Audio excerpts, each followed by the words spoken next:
Civil service എക്സാമിന് തയ്യാറെടുക്കുന്ന ഒരുപാട് മലയാളികളുടെ സംശയമാണ് പൂർണ്ണമായിട്ടും ഈ ഒരു എക്സാം നമുക്ക് മലയാളത്തിൽ പഠിക്കാൻ പറ്റുമോ, പൂർണ്ണമായിട്ട് ഈ ഒരു എക്സാം നമുക്ക് മലയാളത്തിൽ എഴുതാൻ പറ്റുമോ എന്നുള്ളത്. അപ്പോൾ ഈ ഒരു സംശയത്തിന് ഇന്നത്തോടെ അവസാനം ഉണ്ടാവുകയാണ്. അത് വളരെ കൃത്യമായിട്ട് നിങ്ങൾക്ക് പറഞ്ഞു മനസ്സിലാക്കി തരുവാണ്. നമുക്ക് മലയാളത്തിൽ പഠിക്കാൻ പറ്റുമോ, അതിന്റെ അഡ്വാൻറ്റേജസ് എന്തൊക്കെയാണ്, അതിന്റെ ഡിസഡ്വാൻറ്റേജസ് എന്തൊക്കെയാണ്, പൂർണ്ണമായിട്ട് നമുക്ക് മലയാളത്തിൽ ഈ ഒരു എക്സാം എഴുതാൻ പറ്റുമോ എന്നുള്ളത്. അപ്പോൾ ഈ ഒരു എക്സാമിൽ UPSC നമ്മളോട് പറയുന്നത് ഇത്ര മാത്രമാണ്: നിങ്ങൾക്ക് മെയിൻസ് എക്സാം മലയാളത്തിൽ എഴുതാൻ വേണ്ടി പറ്റും, ഇന്റർവ്യൂ മലയാളത്തിൽ അറ്റൻഡ് ചെയ്യാൻ വേണ്ടി പറ്റും. അപ്പൊ മെയിൻസ് എക്സാം എന്ന് പറഞ്ഞാൽ എന്താ? അതിൽ essay പേപ്പർ വരും, അതുപോലെ തന്നെ ജനറൽ സ്റ്റഡീസ് പേപ്പേഴ്സ് വരും, ഓപ്ഷണൽ വരും, അതുപോലെ മാൻഡേറ്ററി പേപ്പേഴ്സ് വരും. അപ്പോൾ ഇത് നിങ്ങൾക്ക് മെയിൻസ് എക്സാമിൽ മലയാളത്തിൽ എഴുതാൻ വേണ്ടി പറ്റും, ഇന്റർവ്യൂ നിങ്ങൾക്ക് മലയാളത്തിൽ അറ്റൻഡ് ചെയ്യാൻ വേണ്ടി പറ്റും. ഇത്ര മാത്രമാണ് UPSC പറയുന്നത്. അപ്പൊ ഇത് വെച്ചിട്ടാണ് നമ്മൾ UPSC സിവിൽ സർവീസ് എക്സാം എന്ത് ചെയ്യുന്നത്, മലയാളത്തിൽ എഴുതാം എന്ന് പറയുന്നതായിട്ടുള്ളത്. അപ്പോൾ ഓക്കെ ആണല്ലേ? പക്ഷെ ഇവിടെ ഒരുപാട് ചാലഞ്ചസ് ഉണ്ട്. പ്രധാനമായിട്ടും 3 ചാലഞ്ചസ് ആണ് നിങ്ങൾ നേരിടാൻ വേണ്ടി പോകുന്നത്. ഒന്നാമത്തെ ചാലഞ്ച് എന്ന് നോക്കി കഴിഞ്ഞാൽ, നിങ്ങൾ പൂർണ്ണമായിട്ടും മലയാളത്തിലാണ് പഠിക്കുന്നത് എന്ന് വെക്കുക. പക്ഷേ പ്രിലിമിനറി എക്സാമിന് നിങ്ങളുടെ മുന്നിലെ ക്വസ്റ്റ്യൻസ് 2 ഭാഷയിൽ മാത്രമേ ഉണ്ടാവുള്ളൂ. ഒന്ന് ഇംഗ്ലീഷിലായിരിക്കും, രണ്ടാമത്തത് ഹിന്ദിയിലായിരിക്കും. അപ്പൊ നിങ്ങൾക്ക് പൂർണ്ണമായിട്ടും മലയാളത്തിൽ പഠിക്കുന്ന ഒരാളാണെങ്കിൽ ഓരോന്നിന്റെയും ഇംഗ്ലീഷ് വാക്കുകൾ അറിയണമെന്നില്ല, അല്ലെങ്കിൽ ഇംഗ്ലീഷിലുള്ള ചോദ്യങ്ങൾ വായിച്ച് മനസ്സിലാക്കാൻ പറ്റണമെന്നില്ല, അല്ലെങ്കിൽ ഇംഗ്ലീഷിലുള്ള സെന്റൻസുകൾ വായിച്ചിട്ട് അത് ശരിയാണോ തെറ്റാണോ എന്ന് ഐഡന്റിഫൈ ചെയ്യാൻ പറ്റണമെന്നില്ല. അതുകൊണ്ട് തന്നെ ഇംഗ്ലീഷിൽ അത്യാവശ്യം നോളജ് ഉണ്ടാവണം. അത്യാവശ്യം ഒരു ബേസിക് നോളജ് എങ്കിലും ഉണ്ടെങ്കിൽ മാത്രമേ നമുക്ക് പ്രിലിമിനറി എക്സാമിന്റെ ക്വസ്റ്റ്യൻസ് വായിച്ചിട്ട് നമ്മൾ പഠിച്ച കാര്യങ്ങളുമായിട്ട് ലിങ്ക് ചെയ്തിട്ട് നമുക്ക് ആൻസറിലേക്ക് എത്താൻ പറ്റുള്ളൂ. അപ്പൊ ഇംഗ്ലീഷ് വായിക്കാൻ അറിയണം, വായിച്ച് മനസ്സിലാക്കാൻ പറ്റണം എന്നുള്ളത് പ്രിലിമിനറി എക്സാം അറ്റൻഡ് ചെയ്യുന്നതിന് വേണ്ടിയിട്ടുള്ള ഒരു പ്രൈമറി റിക്വയർമെന്റ് ആണ്. അപ്പൊ പൂർണ്ണമായിട്ടും മലയാളത്തിൽ പഠിക്കുന്ന ഒരാളാണെങ്കിൽ ഇവിടെ ഒരു ചെറിയ ബുദ്ധിമുട്ട് നേരിടും എന്നുള്ളതാണ്. ഇനി രണ്ടാമത്തത് മെയിൻസ് എക്സാമിന്റെ ക്വസ്റ്റ്യൻസ് ആയാലും ഇംഗ്ലീഷിലും ഹിന്ദിയിലും മാത്രമേ ഉണ്ടാവുള്ളൂ. അത് essay ആയിക്കോട്ടെ, ജനറൽ സ്റ്റഡീസ് പേപ്പേഴ്സ് ആയിക്കോട്ടെ, ഓപ്ഷണൽ പേപ്പേഴ്സ് ആയിക്കോട്ടെ, മാൻഡേറ്ററി ഇംഗ്ലീഷ് പേപ്പേഴ്സ് ആയിക്കോട്ടെ, എന്താണ് ക്വസ്റ്റ്യൻസ് ഇംഗ്ലീഷിലും ഹിന്ദിയിലും. അതായത് മാൻഡേറ്ററി ഇംഗ്ലീഷ് പേപ്പറിൽ ഇംഗ്ലീഷ് മാത്രമേ ഉണ്ടാവുള്ളൂ, ഇംഗ്ലീഷിലും ഹിന്ദിയിലും ആയിരിക്കും നോർമലി ക്വസ്റ്റ്യൻസ് ഉണ്ടാവുക. അപ്പൊ നിങ്ങൾക്ക് മലയാളത്തിലാണ് നിങ്ങൾ ആൻസർ എഴുതുന്നതെങ്കിൽ പോലും ക്വസ്റ്റ്യൻസ് ഇംഗ്ലീഷിലായിരിക്കും അല്ലെങ്കിൽ ഹിന്ദിയിലായിരിക്കും. അപ്പൊ സ്വാഭാവികമായിട്ടും ആ ചോദ്യത്തെ വായിച്ച് മനസ്സിലാക്കിയിട്ട് വേണം നിങ്ങൾ മലയാളത്തിൽ ആൻസർ എഴുതാനുള്ളത്. അപ്പൊ ചോദ്യത്തെ വായിച്ച് മനസ്സിലാക്കണം എന്നുണ്ടെങ്കിൽ നിങ്ങൾക്ക് അത്യാവശ്യം എന്തുണ്ടാവണം, ഇംഗ്ലീഷിലെ കുറച്ചൊരു നോളജ് ഉണ്ടാവേണ്ടതായിട്ടുണ്ട് അല്ലേ? അപ്പൊ ആ ഒരു ബേസിക് ഇംഗ്ലീഷ് നോളജ് നിങ്ങൾക്ക് ഉണ്ടെങ്കിൽ മാത്രമേ നിങ്ങൾക്ക് ആൻസർ എഴുതാൻ പറ്റുള്ളൂ. അപ്പൊ ഇത് രണ്ടും, ഇംഗ്ലീഷ് വായിക്കാൻ പറ്റണം, ഇംഗ്ലീഷ് വായിച്ചാൽ മനസ്സിലാവണം എന്നുള്ളത് മാത്രമാണെന്നുണ്ടെങ്കിൽ ഇംഗ്ലീഷിൽ നിർബന്ധമായും എഴുതേണ്ട ഒരു പേപ്പർ ഉണ്ട്, ക്വാളിഫയിങ് മാൻഡേറ്ററി ഇംഗ്ലീഷ് പേപ്പർ. ഇത് ജസ്റ്റ് ക്വാളിഫയിങ് പേപ്പർ ആണ്, നമ്മൾ ജസ്റ്റ് പാസ്സായാൽ മതി 25% മാർക്കുമായിട്ട്. പക്ഷെ ഇംഗ്ലീഷിൽ നിങ്ങൾ എഴുതണം. ഇവിടെ പാരഗ്രാഫുകൾ എഴുതാനുണ്ടാവും, ചുരുക്കി എഴുതാനുണ്ടാവും, അത് അങ്ങനെയുള്ള കുറച്ച് ചോദ്യങ്ങൾ ഉണ്ടാവും. അപ്പൊ സ്വാഭാവികമായിട്ടും ഇംഗ്ലീഷിൽ എഴുതാനും ഇംഗ്ലീഷ് വായിക്കാനും ഇംഗ്ലീഷിൽ പാരഗ്രാഫ് എഴുതാനും ഒക്കെയുള്ള ഒരു ബേസിക് ഇംഗ്ലീഷ് നോളജ്, ഒരു 10ാം ക്ലാസ് ലെവല് ഇംഗ്ലീഷ് നോളജ് എങ്കിലും നിങ്ങൾക്ക് ഉണ്ടെങ്കിൽ മാത്രമേ ഈ ഒരു ക്വാളിഫയിങ് പേപ്പർ പാസ്സാവാൻ പറ്റുള്ളൂ. അപ്പോൾ പൂർണ്ണമായിട്ടും മലയാളത്തിൽ എക്സാം എഴുതാൻ പറ്റുമോ എന്ന് ചോദിച്ചു കഴിഞ്ഞാൽ ഇല്ല എന്നാണ് ഉത്തരം. കാരണം qualifying English paper, mandatory English paper നിങ്ങൾ ഇംഗ്ലീഷിൽ തന്നെ എഴുതണം.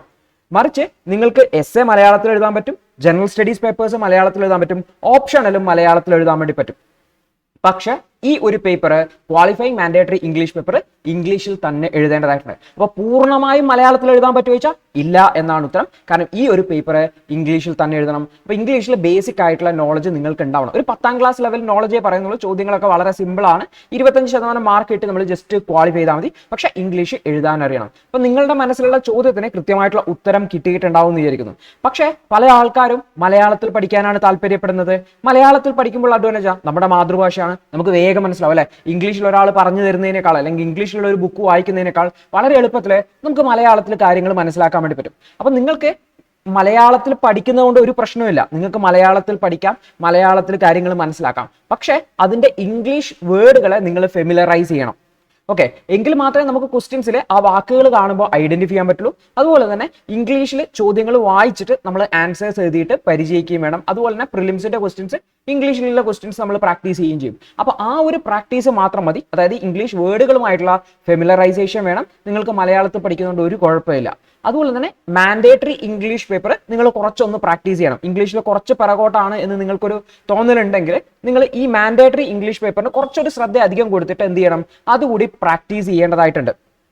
അങ്ങനെയാണെങ്കിൽ നിങ്ങൾ മലയാളത്തിൽ പഠിക്കുന്നതുകൊണ്ട് ഒരു കുഴപ്പമില്ല. കാരണം UPSC നമ്മുടെ രാജ്യത്തിന്റെ മുക്കിലും മൂലയിലുള്ള എത്ര റിമോട്ട് ആയിട്ടുള്ള ഏരിയയിലുള്ള ആളാണെങ്കിൽ പോലും അവർക്കും പഠിച്ചെഴുതാൻ പറ്റുന്ന രീതിയിലാണ് എക്സാമിനെ ഡിസൈൻ ചെയ്തിരിക്കുന്നത്. അത്തരത്തിലുള്ള ആൾക്കാരുടെയൊക്കെ ഒരു ഡിസ്ക്രിമിനേഷൻ വരാതിരിക്കുന്നതിന് രീതിയിലാണ് UPSC പേപ്പർ ഇവാലുവേറ്റ് ചെയ്യുക. അപ്പോൾ നിങ്ങൾക്ക് ഇംഗ്ലീഷിൽ ഭയങ്കരമായിട്ടുള്ള നോളജ് ഇല്ല, അല്ലെങ്കിൽ ഇംഗ്ലീഷിൽ ആൻസേഴ്സ് എഴുതാൻ കാപ്പബിലിറ്റി ഇല്ല എന്നുള്ളത് ഒരിക്കലും ഒരു നെഗറ്റീവായിട്ട് മാറുമൊന്നുമില്ല. നിങ്ങൾക്ക് മലയാളത്തിൽ എഴുതാം, കാരണം മലയാളത്തിലും ഹിന്ദിയിലും ഒക്കെ എഴുതുന്ന ഒരുപാട് പേരുണ്ട്, ഒരുപാട് വിജയിച്ച ആൾക്കാരൊക്കെ ഉണ്ട്. അപ്പോൾ ഇവിടെ അങ്ങനെ ഒരു തടസ്സമൊന്നുമില്ല. പക്ഷെ നിങ്ങൾ ആ ഒരു രീതിയിലേക്ക് ചിന്തിക്കുമ്പോൾ നിങ്ങൾ ഈ ഒരു എക്സാമിന്റെ ആദ്യത്തെ സ്റ്റേജ് ആയിട്ടുള്ള പ്രിലിമിനറി ക്ലിയർ ചെയ്യാൻ വേണ്ടിയിട്ടുള്ള എഫേർട്ട് ആദ്യം എടുത്തിട്ടുണ്ടാവണം. കാരണം ഇംഗ്ലീഷിലാണ് ചോദ്യങ്ങൾ ഉണ്ടാവുക.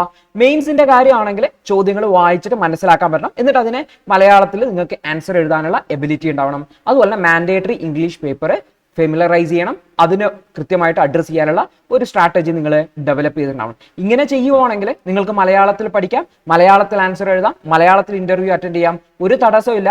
അങ്ങനെ എഴുതി ഇന്റർവ്യൂ അറ്റൻഡ് ചെയ്ത് പാസ്സായ ഒരുപാട് പേര് ഉണ്ട്.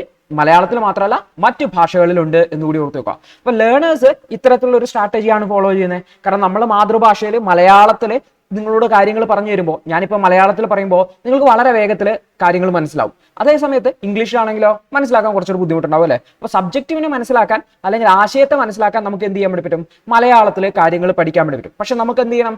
കീവേഡുകളെ അല്ലെങ്കിൽ കീ ടേംസിനെയൊക്കെ ഫെമിലറൈസ് ചെയ്യണം. അതുകൊണ്ട് നമ്മൾ നോട്ട്സ് ഇംഗ്ലീഷിലാണ് കൊടുക്കുക. അപ്പോൾ നിങ്ങൾക്ക് ക്ലാസ് മലയാളത്തിൽ കേട്ടിട്ട് കാര്യങ്ങൾ മനസ്സിലാക്കാം, എന്നിട്ട് ഇംഗ്ലീഷിലുള്ള നോട്ട് വായിക്കുമ്പോൾ നിങ്ങൾക്ക് കൃത്യമായിട്ട് കാര്യങ്ങൾ മനസ്സിലാവും. കാരണം ക്ലാസ് എടുക്കുമ്പോൾ സെയിം നോട്ട് ഉപയോഗിച്ച് തന്നെയാണ് ക്ലാസ് എടുക്കുന്നത്.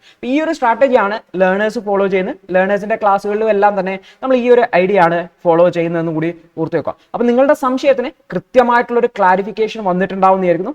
പൂർണ്ണമായും മലയാളത്തിൽ എഴുതാൻ പറ്റുമോ? പറ്റില്ല, കാരണം മാൻഡേറ്ററി ഇംഗ്ലീഷ് പേപ്പർ ഉണ്ട്. മലയാളത്തിൽ മാത്രം പഠിച്ചു കഴിഞ്ഞാൽ വിജയിക്കാൻ പറ്റുമോ? സാധ്യത കുറവാണ്, കാരണം കീവേഡുകൾ നമുക്ക് അറിയേണ്ടതായിട്ടുണ്ട്. അതിനുള്ള ഒരു എഫേർട്ട് നിങ്ങൾ എടുക്കുവാണെങ്കിൽ സ്മൂത്ത് ആയിട്ട് പാസ് ആവാൻ വേണ്ടി പറ്റുന്നുള്ളൂ. അപ്പൊ ലേണേഴ്സിന്റെ ക്ലാസ്സുകളെ കുറിച്ചോ അല്ലെങ്കിൽ നോട്ടിനെ കുറിച്ചോ ഒക്കെ അറിയാൻ താല്പര്യം ഉണ്ടെങ്കിൽ ലേണേഴ്സിനെ കോൺടാക്ട് ചെയ്യാവുന്നതാണ്. കൺസെപ്റ്റ് ഓറിയന്റഡ് ആയിട്ടുള്ള ക്ലാസ്സുകൾ വളരെ അഫോർഡബിൾ ആയിട്ടുള്ള ഫീസിൽ ലേണേഴ്സിന്റെ പ്ലാറ്റ്ഫോമിൽ നിങ്ങൾക്ക് ലഭിക്കും. അപ്പോൾ കൂടുതൽ സംശയങ്ങളും നമ്മൾ തീർക്കുന്നതാണ്. കാരണം ഒരുപാട് സംശയങ്ങൾ ഇതുപോലെ വരുന്നുണ്ട്. ഇത്തരത്തിലുള്ള ഓരോ സംശയങ്ങളും ചെറിയ ചെറിയ വീഡിയോയിലൂടെ ക്ലാരിഫൈ ചെയ്യുന്ന ഈ ഒരു പ്രോഗ്രാം ഇതോടുകൂടി സ്റ്റാർട്ട് ആവുകയാണ്. അപ്പോൾ നമുക്ക് അടുത്തൊരു വീഡിയോയിൽ കാണാം. അതുവരെ good bye, all the best.